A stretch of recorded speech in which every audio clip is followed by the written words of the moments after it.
The next thing we see is the Rook Tower, their little slice of pie in Trinity.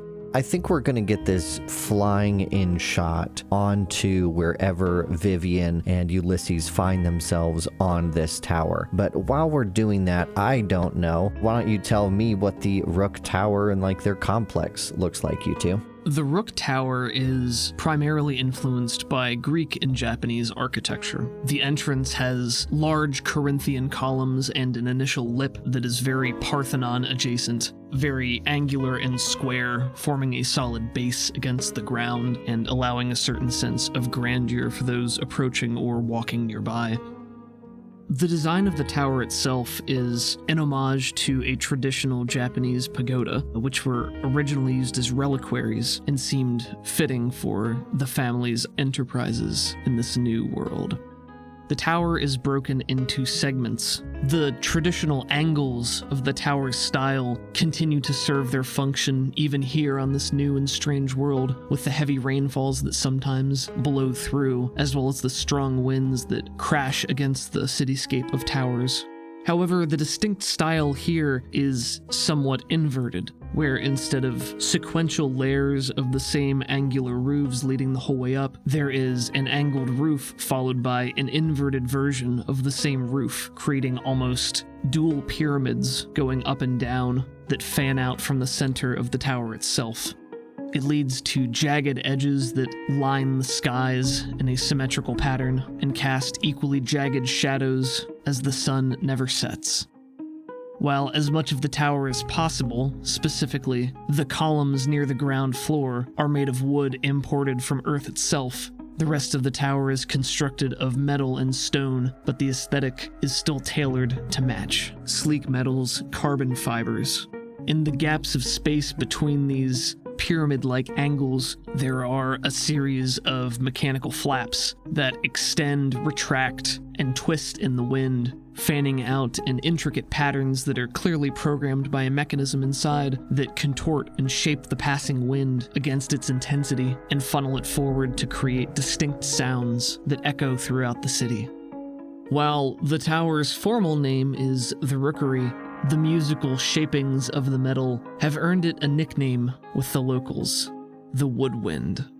The camera focuses on the very peak of the tower, and as we zoom in, we see that the tip of the spire is opaque glass glinting in the bright sun, a greenhouse, protecting multicolored plants inside from the harsh exterior. And within the greenhouse, we find the rooks.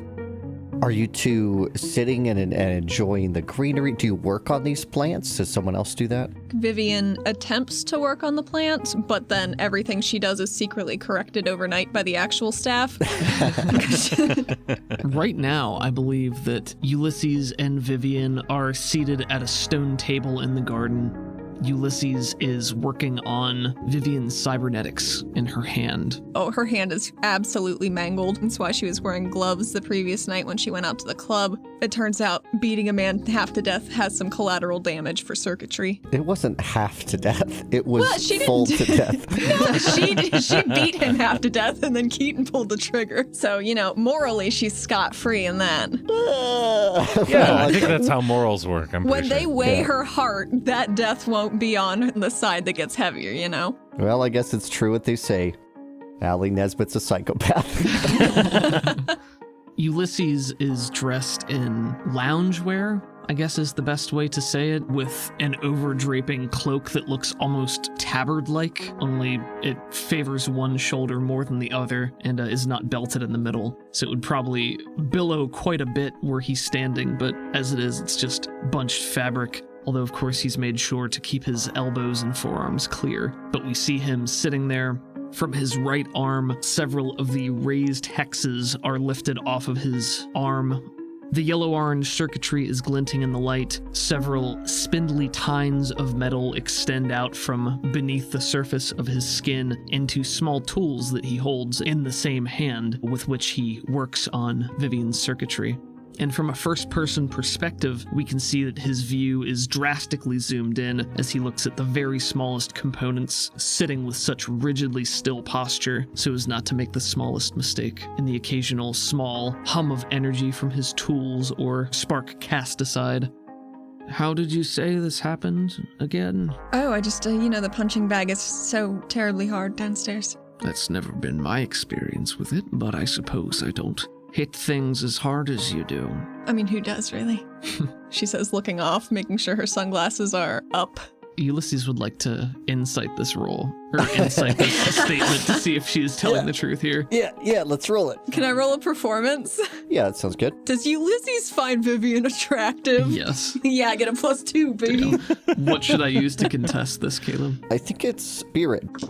I blew up both my 8 and my 6 Yes, I would have bet Damn. mine. into Trouble in paradise. another 6 into a 4. So I got a 16 on my roll. Shit, I got a 13. Okay, so success but no raise. Yeah. Yeah, I think there's a slight pause as Ulysses' body does not shift at all. We just see his pupil retracts into something much smaller, and his eyes just flit up to Vivian's face, and he goes, and then goes back to work. What, she says, taking a sip off of a curly straw. Nothing. I'm not here to police your activities. What you do in your own time is your business. It's just that the circuitry is very delicate. I find it unlikely that you would have damaged it in such a way against a punching bag. If that is the case, then perhaps it would be useful to learn to regulate your strength a bit more. I'll take it under advisement.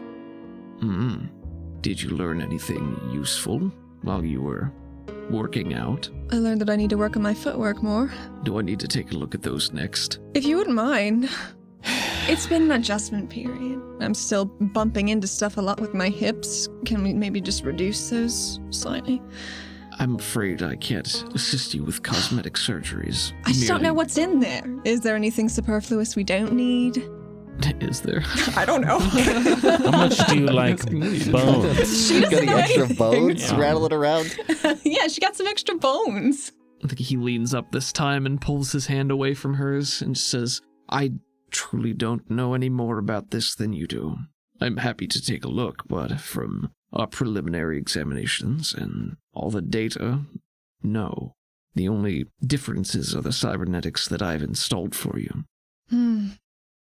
Kaz said something at the club the other night that was troubling to me, and I wondered if you had any input on it. Kaz? Something troubling? I know, it's so out of character. He mentioned that when a soul, or whatever it is captured by an edict, they might not get all of it. What do you mean? He didn't say much else, but that's concerning to me, considering. Yes, I quite understand. I know you've experienced changes, difficulties, but I don't know how much of those are tied to your mind readjusting to a new form, having to recalculate muscle memory, learn patterns of behavior, things like that, and whether you feel like you're missing something. Would I know if I was missing something? I don't know.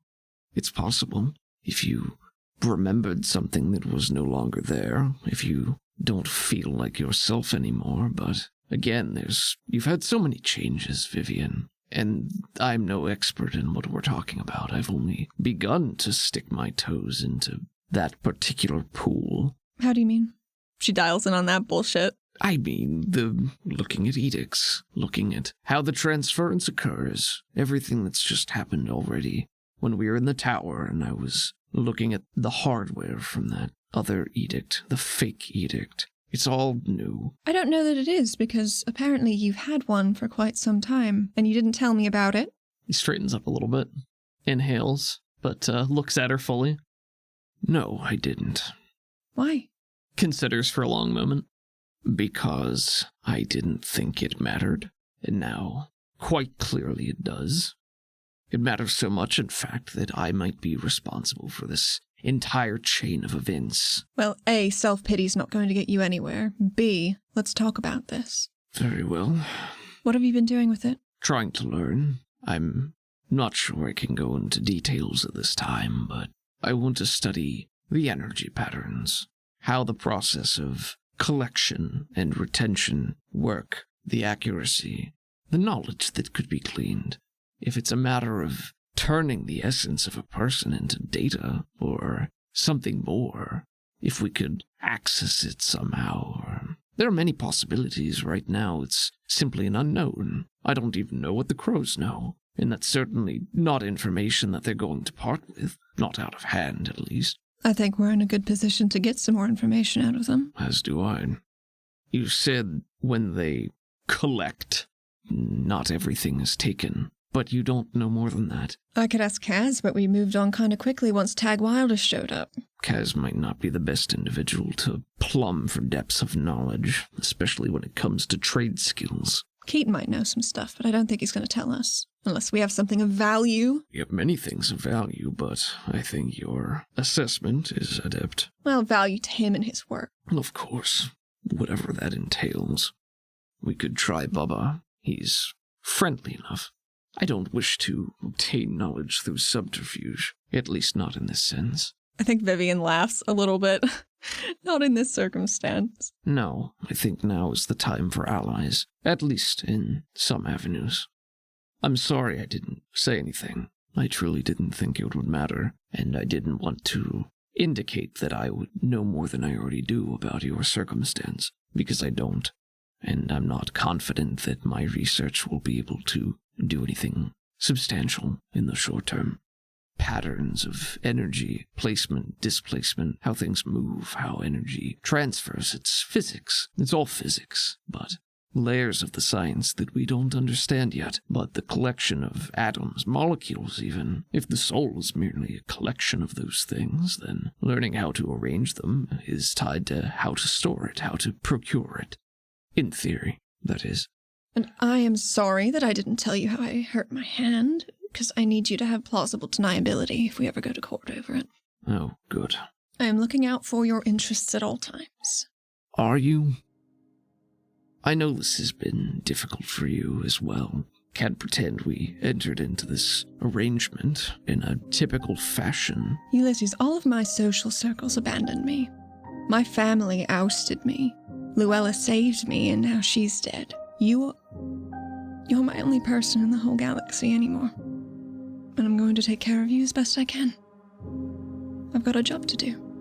I think he closes his eyes at that, and we can still see faintly the glow of the cybernetics beneath the lids.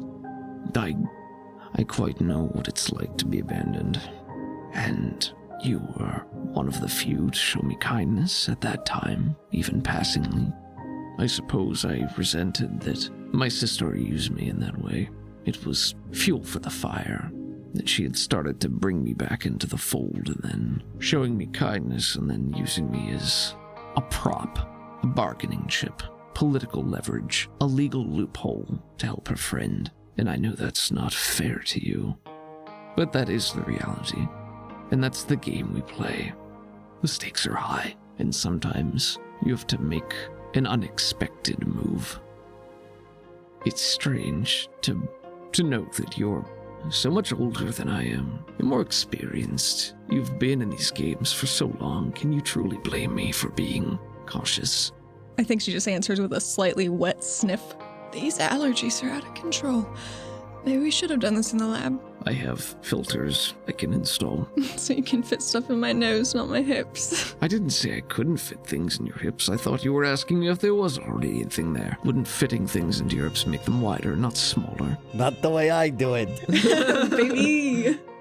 Ulysses is standing now, pacing. He pushes himself up away from the table and walks through the garden. And I think the color palette is golds and purples and blacks with trimmings of red. There's one enormous cherry blossom tree, and the petals are just constantly falling very slowly. Maybe, some of them are even like a hologram, not even real.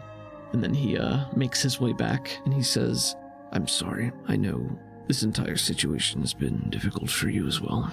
I only have so much to offer, but whatever resources we have, whatever pleasantries or leisure pursuits you desire, are yours, of course. You asked what I've been studying.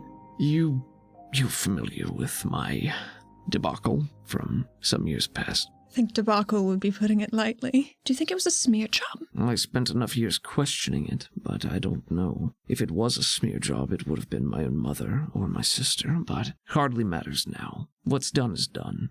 The damage and the aftermath. There's no sense in mulling it over any longer. Do you know the technology? You're familiar with it? You know how data packaging works, how the net that we use functions? Passingly familiar with it. Packets of data are passed on cellular devices, tablets, just about anything that can be used so that when individuals move outside of the city limits, they can still function, and then anything that happens while they're outside of the city limits is packaged and resent upon re-entry. Emails, text messages, logs, anything really is sent and stored in such a manner. So they're just messages deferred. What I'm saying is the data exists. It's there. It's encrypted. It's blocked, but it exists. What I wanted to do, or rather what I did, was the cybernetics that are installed within all of our bodily systems have subroutines. They collect data for analytical purposes so that we can track their function, improve, iterate when they have issues. That's programming, software. Sounds like proprietary diagnostics to me. Yes, and it functioned in much the same way. Anyone that had cybernetics had these packets of data.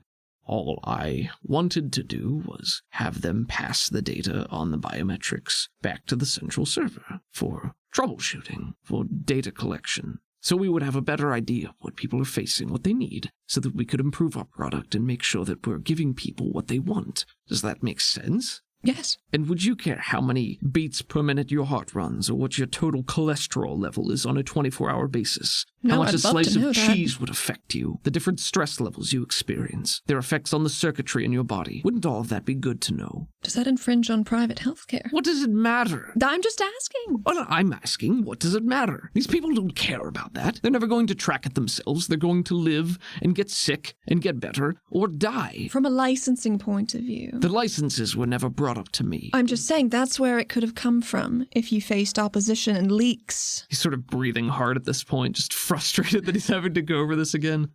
People cared more about the fact that it was being given away than that it could have helped everyone. That's what they focused on, or that's what they spun out. My point being that what I hope to learn now is similar. How the edicts store data, how the edicts collect this information, how it can be moved, how it can be reappropriated. The structures and devices that can do so are edicts. Proprietary in and of themselves, can they? I need more information, but analytics, data, that's everything. It's information. And if we have information, we can make choices. We can make change. I think we need to go speak with Claudius. Yes, I have some ideas. Some propositions, maybe. Or at least the seeds of some. Right place for seeds. And she waves at the one hologram tree, unknowingly.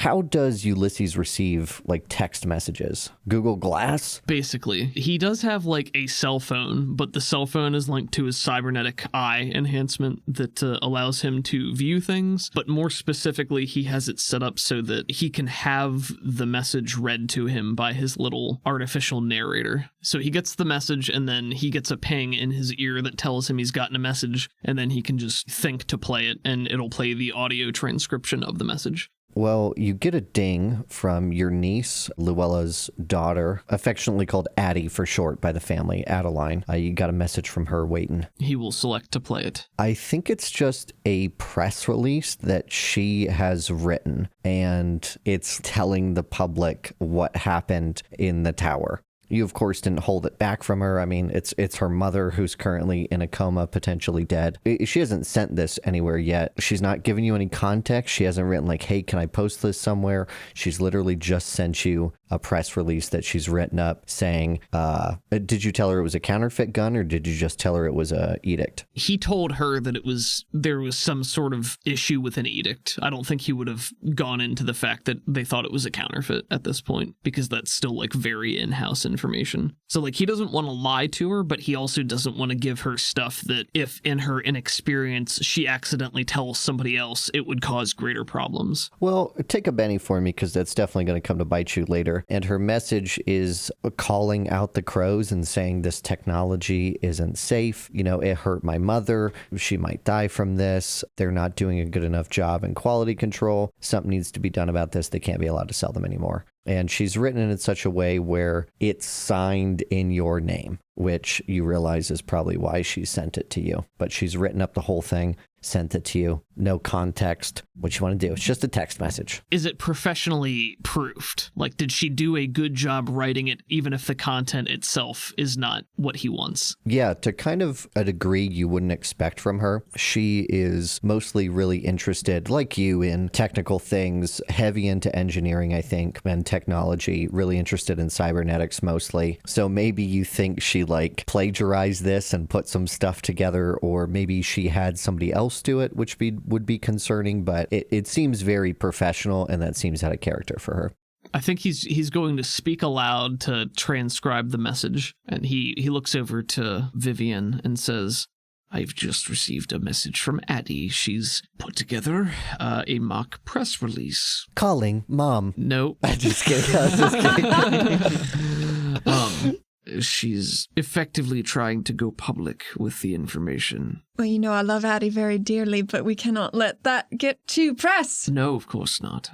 What does it say? He'll relay the message in its entirety. As he's repeating it, she is just shaking her head wider and wider Yes. with each shake. Yes, I know. She's very young, but very bright. I want to tell her everything that's going on, but I can't be sure that she wouldn't accidentally relay that information to someone who should not know, and we're still in such a precarious position that they can't know about that. We have to keep this under wraps until we're settled, or at least until the crows have their house in order, unless we want to start a full-on feud, but I don't wish that right now. There's still a path forward. If we wait for them to be settled, our bones will be dust in the wind, so we need to take some agency on this. I will have recompense for my sister. I might have something to do with this, but the crows have their fair share of the pot. He looks away and transcribes the message and says, Addie, this is extremely well written. I didn't know you had a gift for journalism. Please don't send anything right now. I would like to go over the specifics with you a little bit later, if you are available. I would love for you to take a hand in some of the family dealings, and I can show you how we can go about this so that you succeed. I'm very proud of you. Make a persuasion roll for me, because I know you're great at them. D4. I'm just going to say -1, because she's a little upset. Yeah, I'm going to Benny that. I got a 2. Oh, that's even worse. That's a 1. I'm going to Benny it a second time. Okay, do it.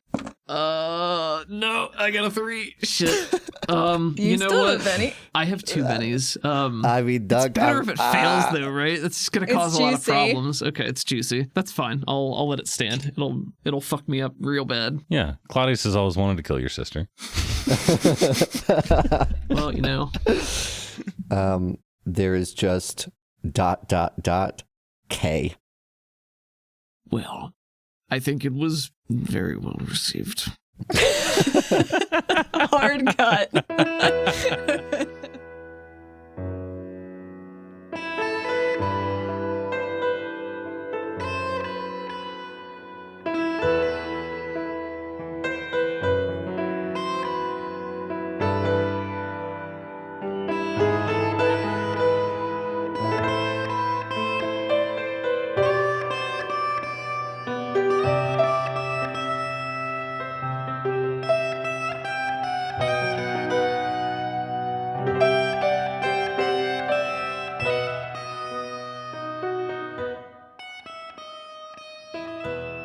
So the Rooks and Claudius were sort of given this command by Tex, as much as he can command any of the three of you, to go talk to Claudius's mother-in-law, Catalina Torres. If you still want to do that, where do the three of you meet up? Where can we get you in a car or something? Can you remind me again, what does the Torres family cover? Yes, please. Entertainment, they're Disney. Oh my god. They're responsible for music, television, holovids, movies, Broadway shows, or whatever Broadway is on this planet.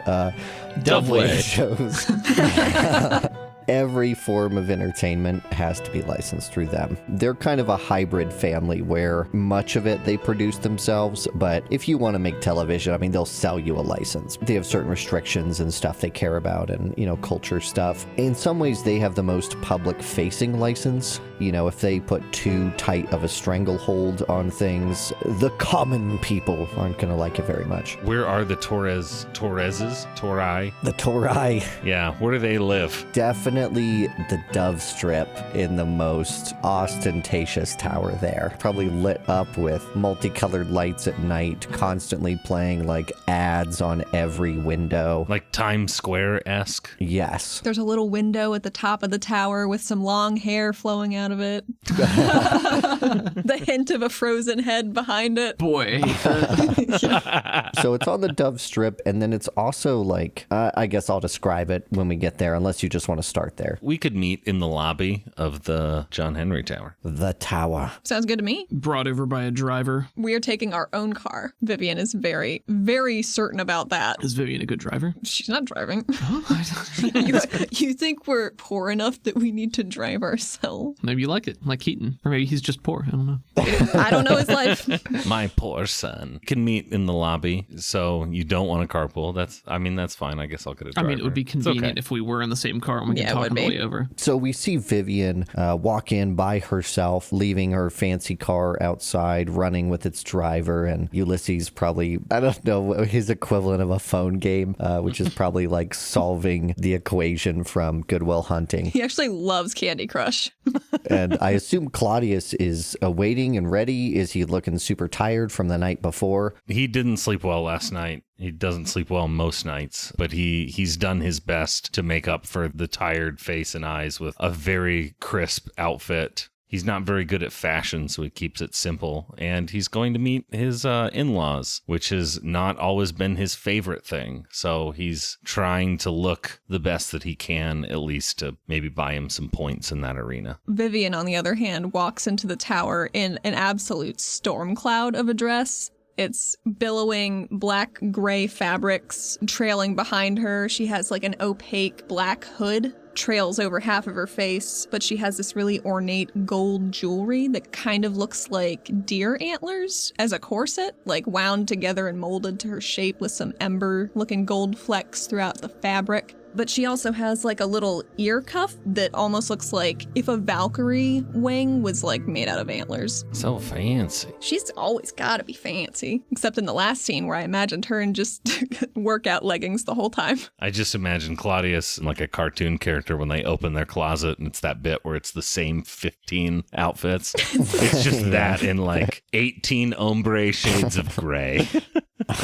Vivian, I am always taken aback when you look so different than you used to. Well, from the other day or just in general or... The previous body, Vivian. You look basically the same as you did a few days ago. Well, I try to accessorize and that's supposed to change your whole face shape. You've certainly changed your face shape. I'm sorry, I'm out of sorts. I really, really don't want to go and do this. These are your in-laws, right? Yes, contentious at that, and I have a lot of other work to do and better things to spend my time on than this. Well, that could be an important lead.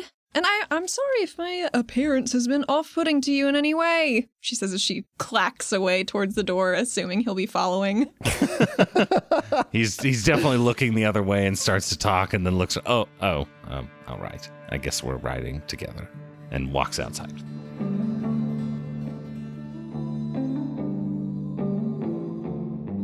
All right, what's this vehicle look like? Limo? Hummer limo? School bus on not wheels?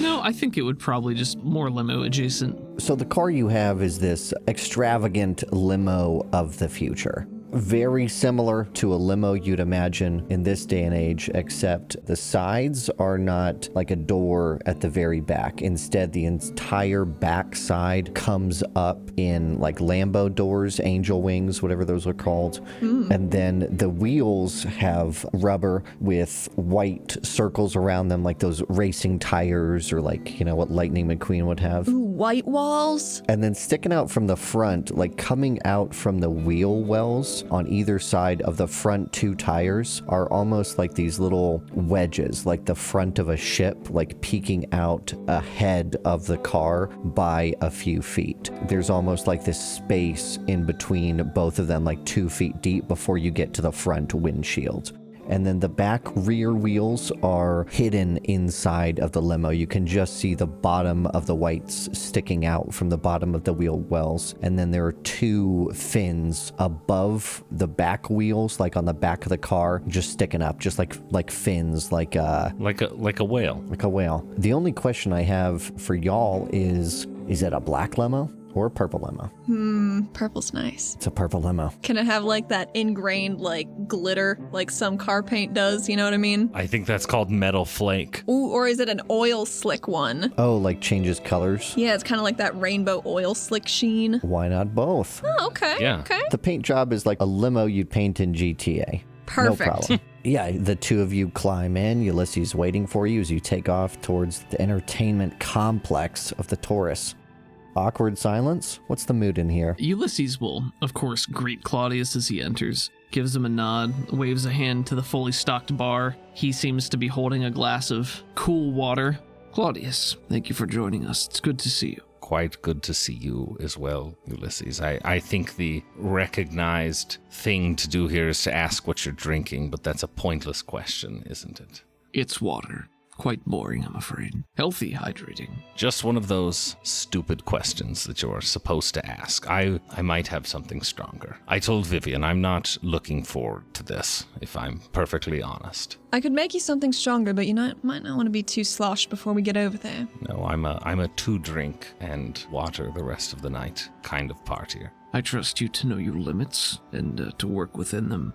Can you give us any kind of rundown about what we should expect, our tact, what we're specifically trying to obtain, things of that nature, just as a high-level overview? Well, I'm sure you are aware my now deceased wife, Felina, was of the Torreses. Ophelia, Kaz's mother, you've met, I believe. Yes. Also a Torres. They are, mercurial, perhaps. Some days welcoming, some days onerous and fighting. I'm never sure what we're going to get. My relationship with them has not been particularly welcoming since, well, I don't know if they believe we stole their daughters or if we weren't good enough or what, but it's never been a great relationship. We get along at parties. Kaz's father is Tex, right? So Ophelia is Tex's wife? Yes. She was the one in the drug room in the very first episode. Oh, Right, my, yeah. Drug lady. Drug. I'm a very sophisticated sorry. I'm going to speak directly because I think you're a man who appreciates dealing with such a thing after cloak, dagger, and subterfuge the rest of the day. Is there a reason that you're coming to speak to them and not Tex? He's a player character. Well, Tex is in Caleb's imagination, and I'm not. I mean, I can clearly see that, He rolls a hand over in the air and kind of looks to Vivian pleadingly and he's like, I want you to tell me if what I'm about to say is bad, but he's still gonna say it. And he says, your decorum and business sense is more comprehensible to me than your brother's, at least in my limited dealings with him. What an excellent way to say that Tex is a blundering fool sometimes. Tex knows when to bet big and when to bluff, and he plays cards the way he does business deals, which is to bet a lot and hope that he draws the cards that he needs. That's not the way that I do business. That must be indescribably stressful for you. Yes, to put it rather shortly. She finishes shaking a drink and pours it into a glass with a couple olives.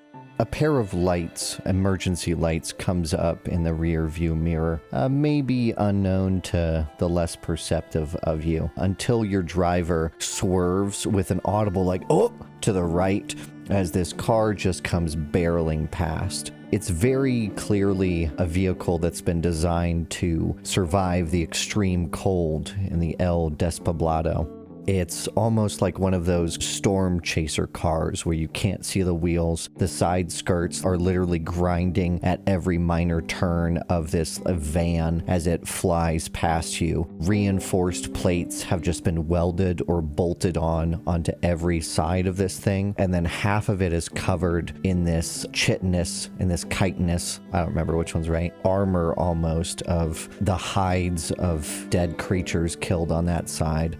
Also nailed or screwed, bolted, or, threaded into the metal. And as it flies past, it's followed by 3 fox bikes from the Wilder family, responsible for security, as they wail past, following this thing through the streets. As your driver just looks back to you for a moment with the tip of a cap. Sorry about that. And then gets back on the road. Quite all right, Alan. I barely spilled any water. Alan's very excellent. He's very good, she says as she's like she was walking back from the minibar and she has her hand braced on the ceiling, but she barely moved an inch. Well, thank you too for saying so. You're almost my favorite rooks. Watch it, Alan. Yes, sir. He cracks a smile, though. He's clearly trying to jest, although maybe it doesn't come across very well. No, it does not. This guy's terrified. Your He's gonna eyes go home flash. to his husband and cry. We're going to lose our house. Anyway, Alan pulls you back on the road, and I think very quickly you arrive at the entertainment complex of the Torres family. Well, we make our way across the city quite quickly, but I would appreciate the chance for us to speak at length at some point. Claudius, there are a few items I'd like to pick your brain about. I would agree, Ulysses. There's one matter in particular that concerns both of us, and I think it would be good for us to lay to rest some of these items that plague both of our houses. Agreed. But for another time, I suppose. This drink is truly excellent, Vivian. What did you put in this? A little bit of this, a little bit of that, she says as she coughs on her own. A very bon vivant style, my dear. Sometimes it works out. Cut inside.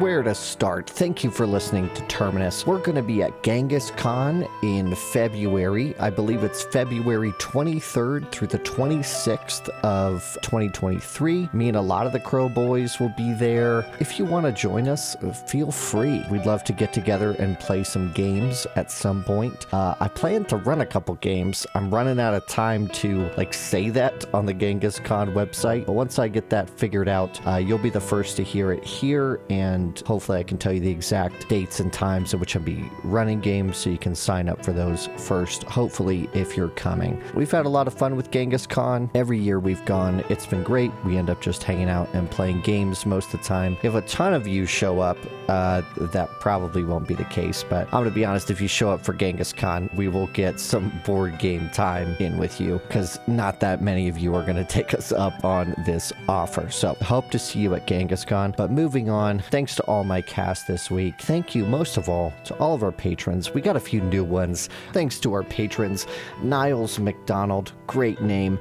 Devin Mangwasser, great name, although I'm sure that's undercut by me saying Niles was a great name. Maybe I'm not creative enough, or maybe, you need to stop overthinking it, Devin. Okay, maybe you need to come together. The two of you, Devin, Niles, you joined at the same time, okay? You're one and the same. You're two people come together in this beautiful journey on this rock hurtling through the cosmos, this dead cosmos. Anyway, think about it. Jeremy Dunlap, thank you. Ezra, thank you. Kirby, thank you. Ariel Weiss, thanks. Lys. Greg Gray, always great to see your name on here, buddy. Thanks to Randy McCourt. One day I'll play Hunt Showdown again, Randy.